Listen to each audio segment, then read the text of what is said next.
disitulah akhirnya saya ikut. Ini sama tadi, mungkin sama seperti yang lain. Di situ saya di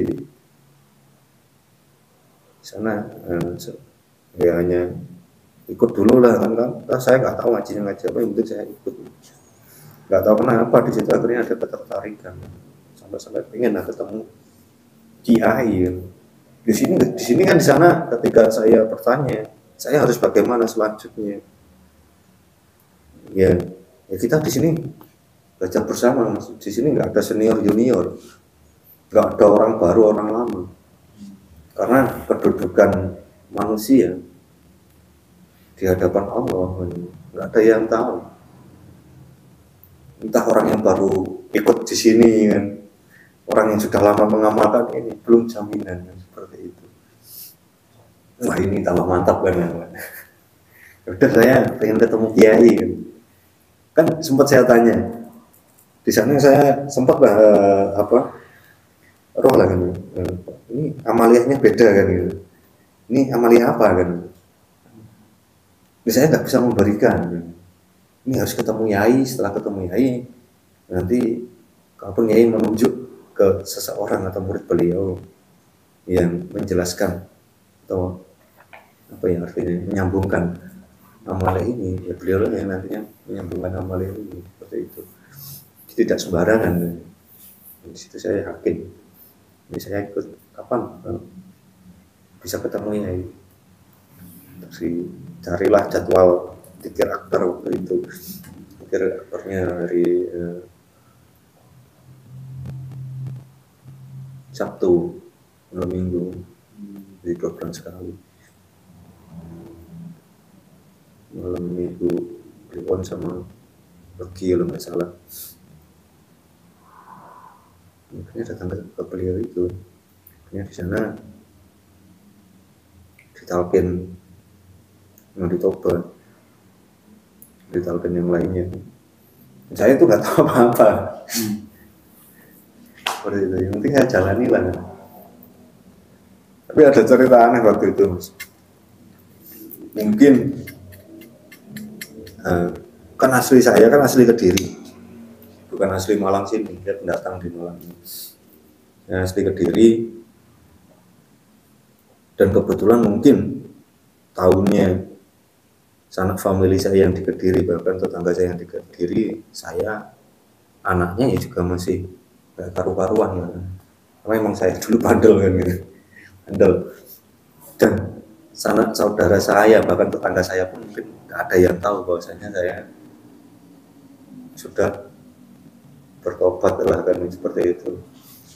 Atau keseharian saya kan ketika saya sudah menikah di Malang ini kan, saya kan jarang pulang ke Kediri juga. Jadi itu ceritanya itu saya ketemu Mas Fauzi yang meruqyah saya, dan akhirnya saya bisa ikut kiai. Saya diruqyah Mas Fauzi itu di hari ke-21 harinya ibu meninggal, seperti itu.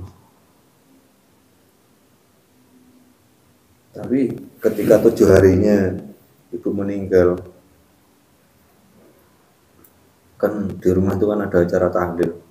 Kebetulan tetangga, ya juga masih saudara sih, itu cerita. Kan orangnya ini kan juga orang spiritual juga punya guru. Jadi gurunya ini bilang ke saudara yang masih saudara itu tadi, atau tetangga saya itu, cerita, akhirnya diceritakan ke saya. Yang ceritanya itu beliaunya atau tetangga saya itu bilang, "Bang, guruku kok moro-moro cerita mengenai ibumu," seperti itu. Jarane ibumu kaya wong bingung, kaya wong modele bingung jaluk tulung, seperti itu. Itu di 7 harinya ibu, seperti itu.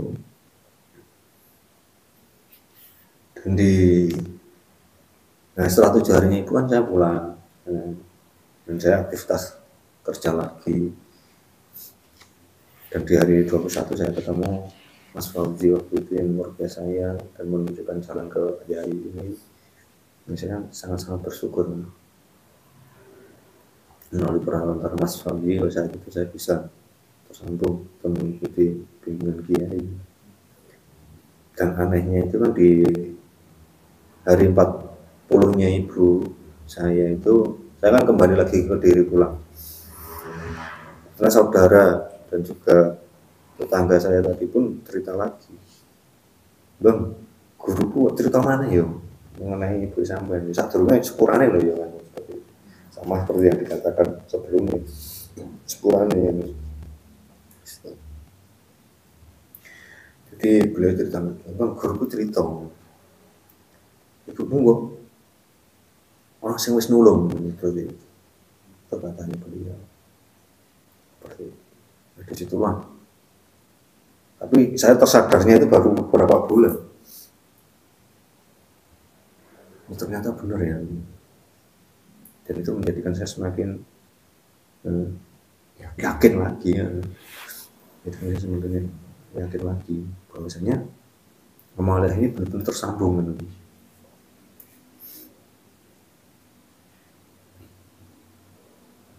Beberapa bulan lagi, ya sekitar berapa bulan saya lupa, beberapa bulannya itu baru tersadar, oh yang dimaksud doa-doa anak soleh, ya salah satunya kebaikan anak-anak itu sendiri yang bisa menolong kedua orang tuanya. Berat ketika anak itu menjalankan suatu keburukan, pasti orang tua akan mendapatkan keburukan anak itu juga. Dan ketika anak itu menjalankan suatu kebaikan, orang tua kita pasti akan mendapatkan kebaikan itu pula, seperti itu. Itu secara otomatis tanpa kita mendoakan pun itu, karena saya meyakini itu darah-darah beliau atau darah orang tua kita mengalir di tubuh kita. Makanya ketika kita menjalankan suatu kebaikan ataupun keburukan, ya terjadi imbal yang sama seperti itu. Disitulah saya semakin yakin bimbingan Kiai seperti itu. Itu sudah menjalankan amaliyah. Semakin yakin. Sudah. Jadi entah dulu itu suatu apa saya sudah kurang tahu, dan intinya saya benar-benar niat waktu itu. Jadi ketika setelah bisa tersambung amalan tobat, saya langsung menjalankan amalan yang lain sampai puasa 21, 41 seperti itu. Misalkan salah satunya dengan puasa, yaitu tadi kita bisa lebih mengendalikan hawa nafsu. Jadi bukan hanya puasa lapar, seperti itu. Yang saya pahami melalui tauhid beliau, ternyata puasa itu kan tidak hanya menahan lapar. Jadi puasa menahan segala apapun nafsu itu. Ya puasa mata, puasa lidah, puasa telinga, puasa tangan, kaki, yang maksudnya ya itu tadi. Kaki tidak untuk digerakkan ke sesuatu yang buruk, tangan tidak digerakkan sesuatu yang buruk, mata, telinga, semuanya, lidah, lisan, banyak ternyata ya, seperti itu.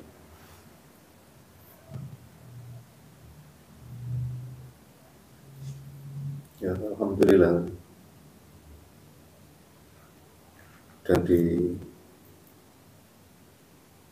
setelah menjalankan itu pun juga saya memahami bahwasanya ini pemahaman saya sendiri,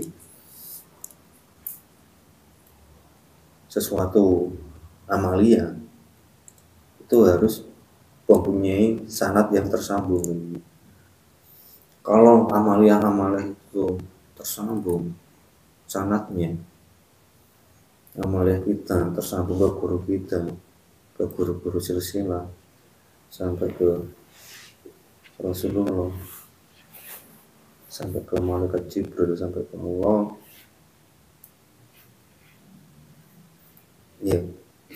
itu akan juga bisa dirasakan oleh orang-orang yang sudah tiada. Salah satunya orang tua kita itu tadi. Nah, akhirnya saya teringat itu tadi. Ketika 40 harinya ibu, katanya ibu saya sudah tertolong kan di situ. Oh, ini apa ada hubungannya di situ tentang amalia yang benar-benar tersambung sangatnya gitu. Alhamdulillah dengan itu pun menjadi semangat saya sampai saat ini. Jadi harapan saya jangan sampai memperberat keadaan orang tua saya yang apalagi sudah tidak ada.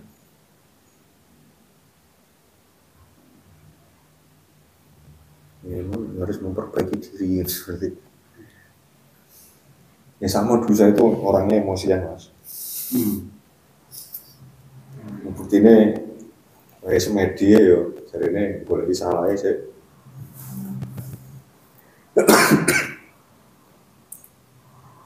Saya emosian. Dulu sering mas ditipu orang juga sering mas. Itu dulu pernah mas ditipu orang. Jadi saya kan punya utang. Ini pergilah ke seorang Gus, ya seorang orang pintar lah, orang pintar.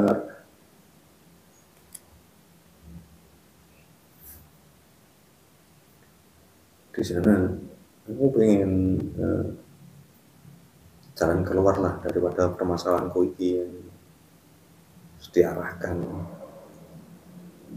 Ya sempat ikut amalia lah kan. Cuma sekitar 1 bulan kalau nggak salah.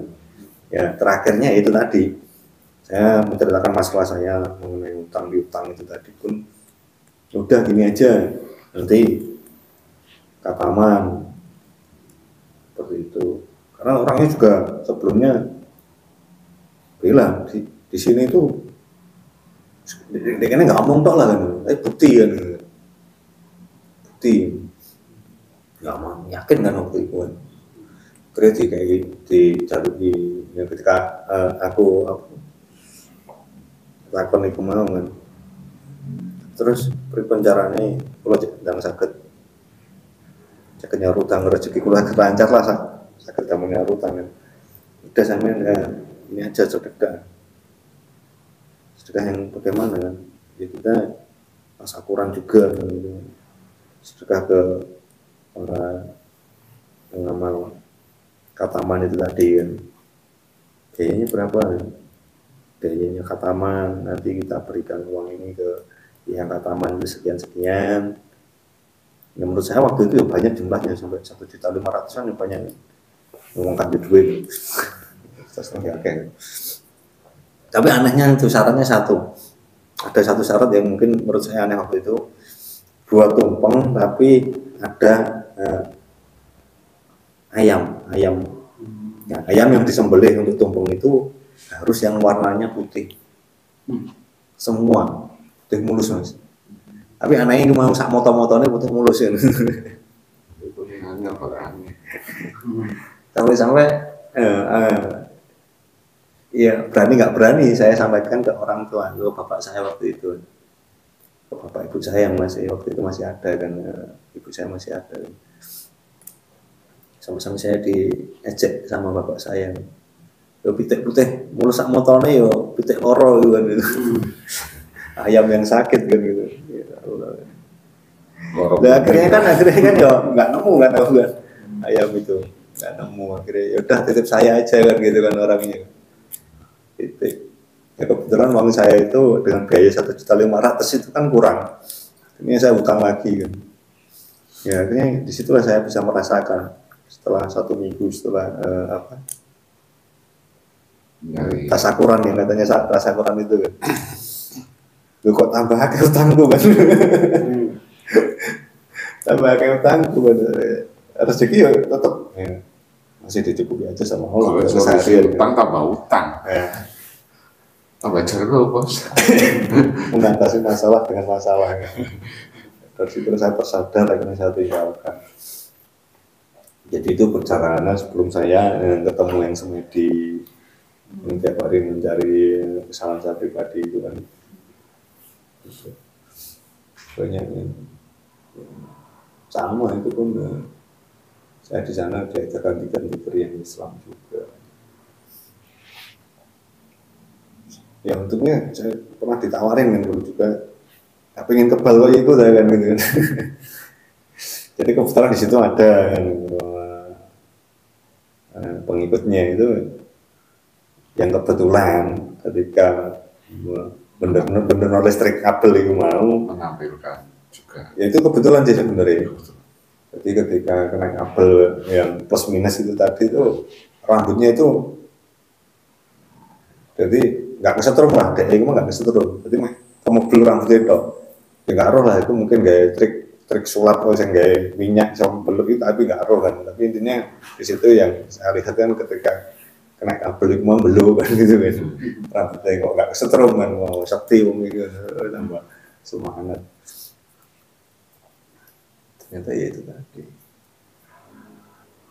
Ya akhirnya itu saat ini bisa saya simpulkan, dengan kita selalu melatih diri kita mengingat Allah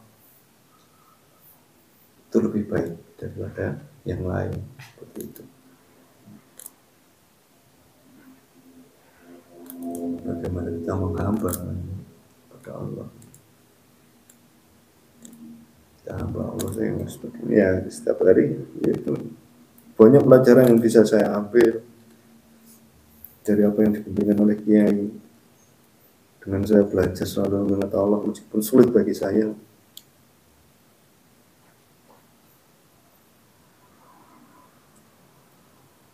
Sampai-sampai dulu kan ada istilahnya sebenarnya latihan tawakal sih. Cuma bahasanya aja kan. Ayo ngedan kan gitu. Amalia ngedan gitu. Tapi nanti ceritanya nanti aja.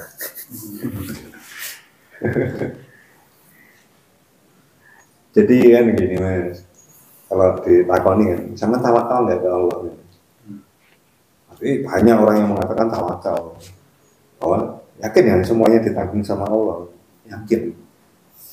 Tapi ya semuanya itu kan yang betul-betul, yang benar-benar yakin kan gitu. Kadang kita bilang yakin, tapi ketika diberikan ini masih kok gini ya Allah kan gitu kan. Ya, seperti itu kan. Kalau sudah yakin, itulah ada amanah dari Kiai untuk melatih ketawakalan kita. Kita latihan ngedan sana ya. Kita memakai baju-baju yang kotor. Kotor kan belum tentu najis mas ya. Baju yang kotor kita jalan kaki mas. Itu arahnya ditunjukkan sama beliau. Selama waktu itu saya sudah jalan 21 hari. Setiap perjalanan selalu mengingat Allah kan, di hati dan di pikiran. Jangan mengharap selain daripada Allah kan, seperti itu. Banyak cerita-cerita yang luar biasa di situ. Bagaimana ketika kita difitnah orang di jalan, bagaimana ketika kita diolok-olok oleh orang yang di jalan, bagaimana kita tidak diterima mau sholat ke masjid itu karena pakaian kita kotor. Tapi kita kan ngedan itu kan bermodalkan buku dzikir, sarung dan baju koko untuk sholat. Jadi setiap mau sholat kita mesti ke tempat wudhu dulu untuk membersihkan diri dan baru kita naik ke masjid dan seperti itu.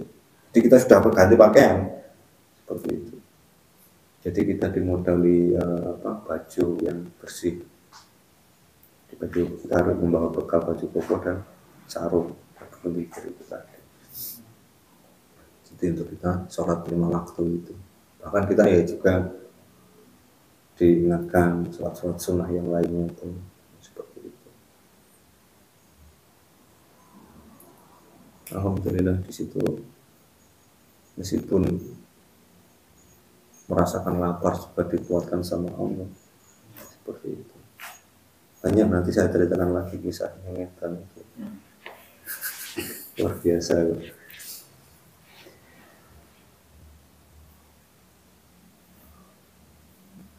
Itu tadi sepenggal kisah saya bisa sampai duduk di majelis ini.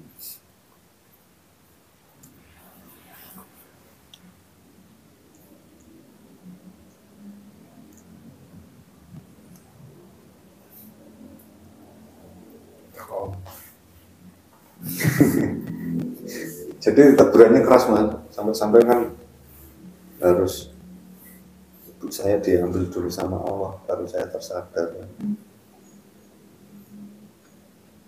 Dan apalagi ibu saya waktu itu diambil oleh Allah itu di tepat malam tahun baru mas. Ibarat nanti itu tahun baru apa? Sama-sama ngedolin. Ya? Bisa Tahun baru Masehi. Tanggal akhir Desember ya, malam Januari. Misalnya kan dolenan Bang Abi kan, dadar-dadar. Nah itu saya diingatkan kan, saya di situ benar-benar pilu ya Allah kan. Saya diingatkan ditegur sedemikian rupa. Ya apa ya seneng-seneng ngomong aja ini kan. Tak nodemu kayak nyumuti ke Bang Abi itu kan, melalaikan Allah kan. Di situ benar-benar seakan-akan ya tertampar lah gitu. Benar-benar ya apa ya diingatkan yang luar biasa seperti itu. Alhamdulillahnya mendapat pelajaran-pelajaran luar biasa pula. Jadi alhamdulillah kan, dimanapun berada ternyata juga saudara-saudara yang lain pun kan ketika meruqyah orang ya kan, membantu orang tidak pernah menarik, tidak pernah menarik, bahkan tidak ada tarif kan. Orang ngasih silakan, nggak ngasih silakan. Itu juga ilmu ini kan juga bukan ilmu kita kan. Semua titipan ilmu ini. Masa ilmu yang dititipkan Allah Cuma dijual? Berat. Kita kan ikhtiar kan ini. Menolong orang, ada orang sakit minta tolong. Ini kan sama-sama ikhtiar. Masa yang ikhtiar itu cuma yang menolong kan tidak. Seperti itu. Jadi orang yang sakit pun kan ikhtiar juga kan. Ayo kan kita sama-sama berdekatan diri ke Allah kan. Masalah kesembuhan ya Allah alam kan. Yang memberikan kesembuhan Gusti Allah kan gitu. Yang memberikan jalan keluar Gusti Allah kan gitu. Terus kita pasang tarif kan. Yang memang yang menyembuhkan kita kan gitu. Kan enggak kan. Manusia itu kan nggak bisa menjamin kesembuhannya orang. Karena saya meyakini di setiap sakit itu kan ada ujiannya di orang-orang yang sakit itu sendiri. Nggak mungkin ujian itu diselesaikan oleh perantara orang yang lain. Pasti ada lah kadarnya untuk orang yang sakit itu sendiri. Ya, ketika kita diberi ujian, entah bala apapun lah itu kan, yang enggak mengenakan lah intinya kan. Terus semuanya itu kan ada kadar ujiannya untuk agar kembali ke Allah kan, seperti itu. Itu menurut saya loh mas. Seperti itu. Ya maka dari itu kita saling mengingatkan, ayo kita kembali mengingat Allah, mendekatkan diri ke Allah. Ya sedikit yang bisa saya ceritakan itu sih. Ya mungkin bagi sampean takon mana ya ini ya apa-apa.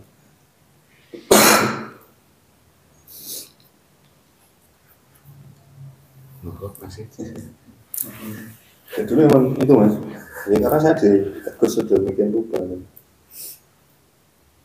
Sehingga saya sampai bisa duduk di sini sampai saat ini.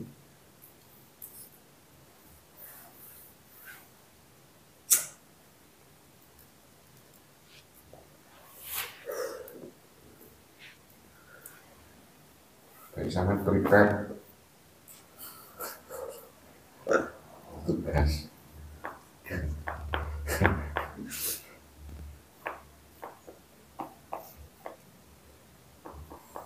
Jadi dengan kita mengingat Allah dengan hati dan pikiran itu luar biasa. Ketika emosi itu muncul, rasanya itu gak karu-karuan emosi. Udah, ngomong udah. Tapi ketika kita begitu mengingat Allah, nggak ada hitungan jam waktu itu ya, mungkin ya tergantung emosinya kan. Kita 15 menit, 30 menit dan kira Allah. Itu kontrol, bisa tertunduk nafsu itu. Buat apa sih saya emosi ini kan? Itu sadar. Ya, alhamdulillah di situ pun akhirnya permasalahannya dengan keluarga ini nggak berlarut-larut juga. Sekarang setelah itu ya kayak nggak ada masalah, itu biasa lagi. Biasanya ya karena masalah.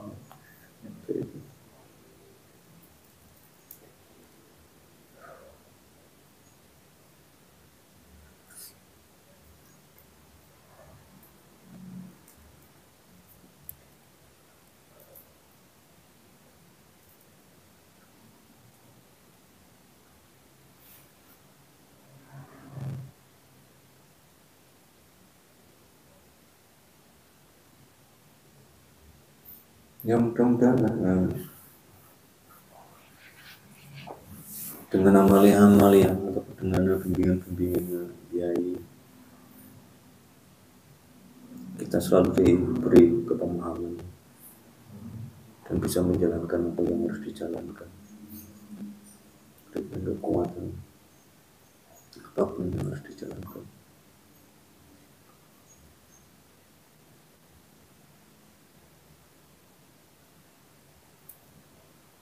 Ya, mungkin saya pribadi mohon maaf sebesar-besarnya walaupun ada yang saya sampaikan ini tadi melalui bahasa penyampaian saya ataupun tidak menurut saya yang tidak berkenan di hati atau tidak berkenan dimanapun. Saya pribadi mohon maaf sebanyak-banyaknya. Bosan campuran banyak. Intinya sampai saat ini pun saya masih pengen berusaha memperbaiki diri, masih banyak kurangnya. Bukan masih banyak kurang, sangat banyak kurangnya.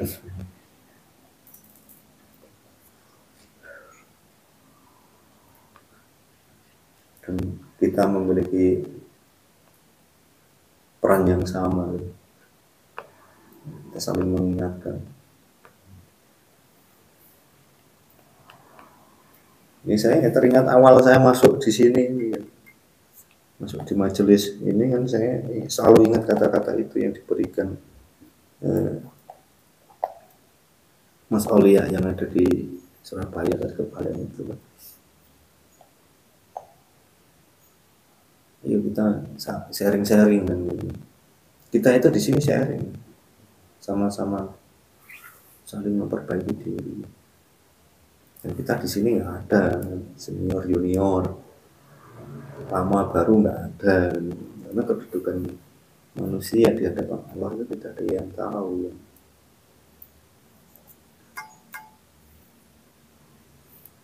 Entah apapun yang disampaikan orang, ya harus kita terima, entah itu menurut kita baik atau tidak kan, itu kan menurut kita ya. Di hadapan Allah ya kita nggak tahu, pasti semuanya baik kan.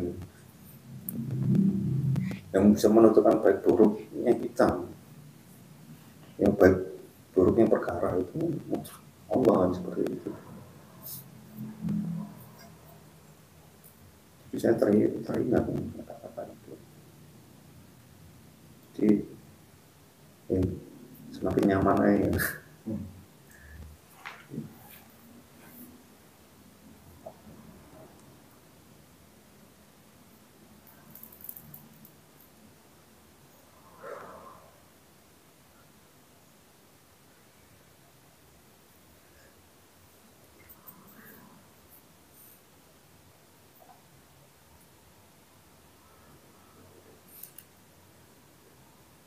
Dulu tuh ada yang pernah bertanya kepada yari saya gitu.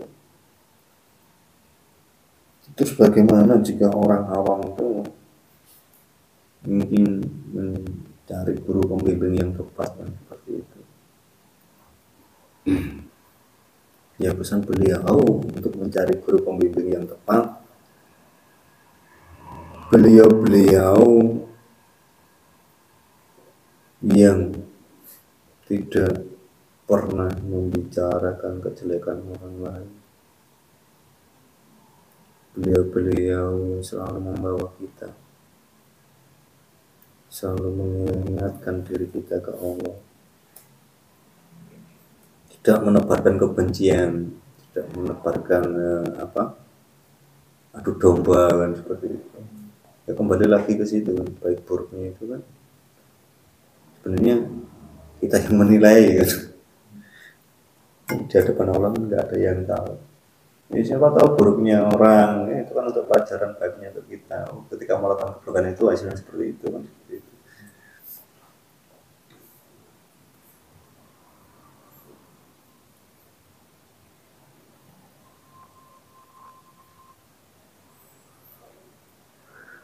Alhamdulillah dipertemukan oleh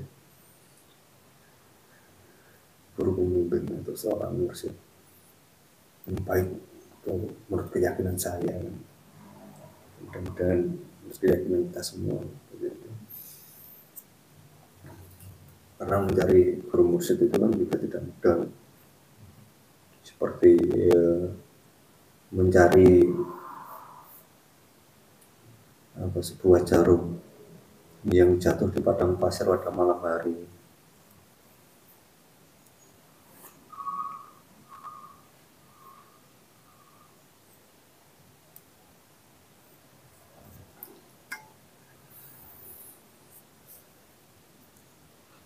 Dan saudara-saudara yang ada di sini, saya pribadi juga, dan saudara-saudara yang ada di luar, dimanapun berada, selalu bisa membawa diri kemanapun berada. Tidak mudah terbawa arus. Kan sekarang kan musimnya kan banyak yang intinya ada kejadian ini ikut-ikut, kejadian ini ikut-ikut, yang intinya akhirnya saling merasa benar. Ya kita tetap aja fokus terhadap diri kita sendiri, bagaimana kita memperbaiki diri kita, mendekatkan diri kita ke Allah Subhanahu wa ta'ala. Seperti itu. Sekali lagi ada salah kurangnya penyampaian saya, kurang tepatnya kata ucap saya, perilaku lahir batin saya mohon maaf sebesar-besarnya ke siapapun. Assalamualaikum warahmatullahi wabarakatuh.